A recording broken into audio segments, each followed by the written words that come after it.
बिहार में समकालीन राजनीति के बारे में कहा जाता है कि राजद सुप्रीमो लालू प्रसाद यादव को अगर चुनावी जमीन पर शिकस्त देने वाले नीतीश कुमार हैं तो उन्हें तथ्य और दस्तावेजों के जरिए शिकस्त देने वाले सुशील कुमार मोदी। नीतीश, मोदी और लालू 70 के दशक में छात्र आंदोलन से उभरे, जिनके इर्द गिर्द आज भी बिहार की राजनीति बुनी जाती है। दिलचस्प है कि सुशील कुमार मोदी ने लालू यादव के साथ छात्र राजनीति शुरू की, लेकिन लालू प्रसाद यादव को जेल पहुंचाने में भी अहम भूमिका निभाई। सुशील कुमार मोदी की छात्र राजनीति की शुरुआत 1971 में हुई। वो उस वक्त पटना विश्वविद्यालय संघ की 5 सदस्यीय कैबिनेट के सदस्य निर्वाचित हुए। 1973 में वो महामंत्री चुने गए। उस वक्त पटना विश्वविद्यालय संघ के अध्यक्ष लालू प्रसाद यादव और संयुक्त सचिव रविशंकर प्रसाद चुने गए थे। वनस्पति विज्ञान में पटना विश्वविद्यालय में ग्रेजुएशन ऑनर्स कर चुके सुशील कुमार मोदी बेहद ज़हीन छात्र माने जाते थे, लेकिन जेपी आंदोलन के प्रभाव में आने के बाद उन्होंने पोस्ट ग्रेजुएशन की पढ़ाई बीच में ही छोड़ दी। आपातकाल में वे 19 महीने जेल में रहे। 1977 से 1986 तक वे अखिल भारतीय विद्यार्थी परिषद में महत्वपूर्ण पदों पर रहे। बीजेपी के सिद्धांतकार और संघ विचारक रहे के.एन. गोविंदाचार्य को सुशील कुमार मोदी का मेंटर माना जाता है। गोविंदाचार्य ने सुशील मोदी के बारे में कहा था, मैंने सुशील मोदी को 1967 से देखा है। उस वक्त भी आप उनके व्यक्तित्व को अलग से नौजवानों की भीड़ में चिन्हित कर सकते थे। सादगी, कम खर्च, किसी काम को बहुत केंद्रित और अनुशासित होकर करना उनकी खासियत थी। ट्रेन में एक लंबे सफर में उनकी मुलाकात जेसी जॉर्ज से हुई और 1987 में दोनों ने शादी कर ली। ये शादी एक अंतरधार्मिक शादी थी।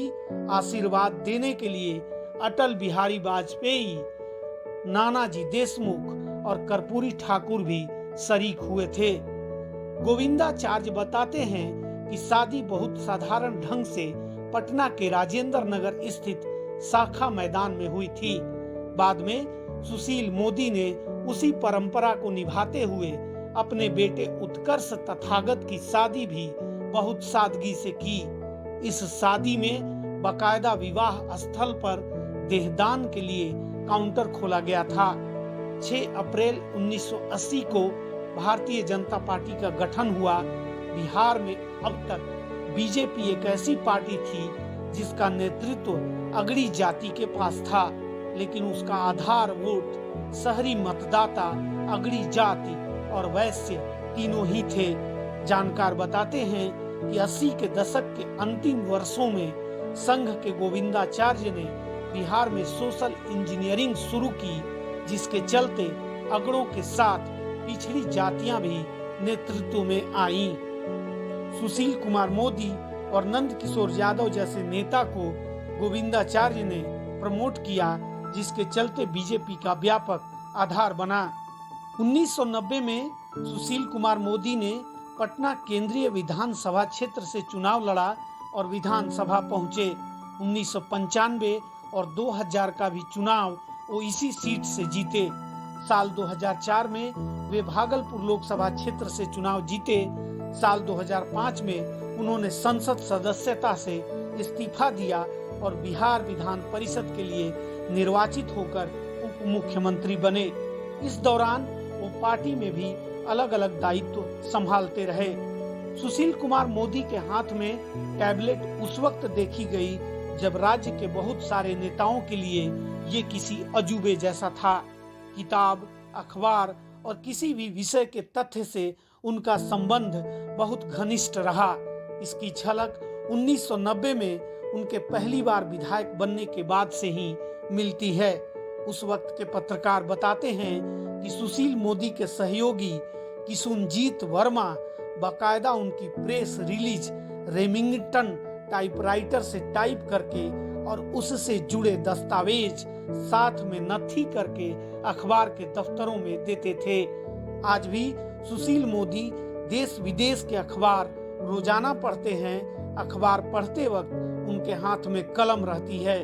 जिन खबरों पर वो निशान लगाते हैं उनकी कतरनों की एक फाइल बनती है जिसे श्रेणीबद्ध तरीके से बकायदा तैयार की जाती है।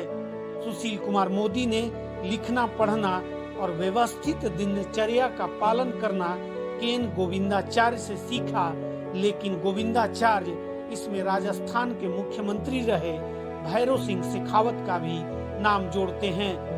बिहार की राजनीति को सुशील कुमार मोदी त्रिभुज कहते हैं, जिसमें बीजेपी, आरजेडी और जेडीयू तीन भुजाएं हैं। सुशील कुमार मोदी ने नीतीश कुमार से नजदीकी रखते हुए त्रिभुज की तीसरी भुजा यानी आरजेडी पर भी निशाना साधा। सुशील कुमार मोदी साल 1996 में चारा घोटाले में पटना हाई कोर्ट में सीबीआई जांच की मांग को लेकर याचिका दायर करने वालों में से एक थे।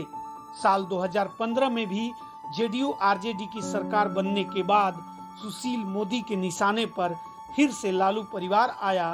उन्होंने 4 अप्रैल 2017 से लालू परिवार की बेनामी संपत्ति को लेकर लगातार 44 प्रेस कॉन्फ्रेंस की। नतीजा ये हुआ कि 26 जुलाई 2017 को सरकार गिर गई। नई सरकार 27 जुलाई को बनी, जिसमें सुशील कुमार मोदी उप मुख्यमंत्री बने। 68 वर्षीय सुशील कुमार मोदी के साथ कोई बड़ा विवाद कभी नहीं जुड़ा। ये जरूर हुआ कि उनके परिवार के लोगों की वजह से वे ज्यादा चर्चा में रहे। साल 2011 राष्ट्र कवि दिनकर के पटना स्थित घर के एक हिस्से पर जबरन कब्जा करने को लेकर उनके भाई महेश मोदी का नाम आया। तो साल 2017 में सामने आए सृजन घोटाला में उनकी चचेरी बहन रेखा मोदी का नाम सामने आया। सुशील मोदी इस मामले में ये कह चुके हैं कि रेखा मोदी के साथ उनका कोई व्यापारिक या वित्तीय संबंध नहीं है, लेकिन सृजन घोटाला सुशील मोदी के वित्त मंत्री रहते ही हुआ था। अपनी ही जनरेशन के दूसरे बीजेपी नेताओं से सुशील मोदी को जो चीज अलग कतार में खड़ा करती है वो है उनका मजबूत पेपर वर्क।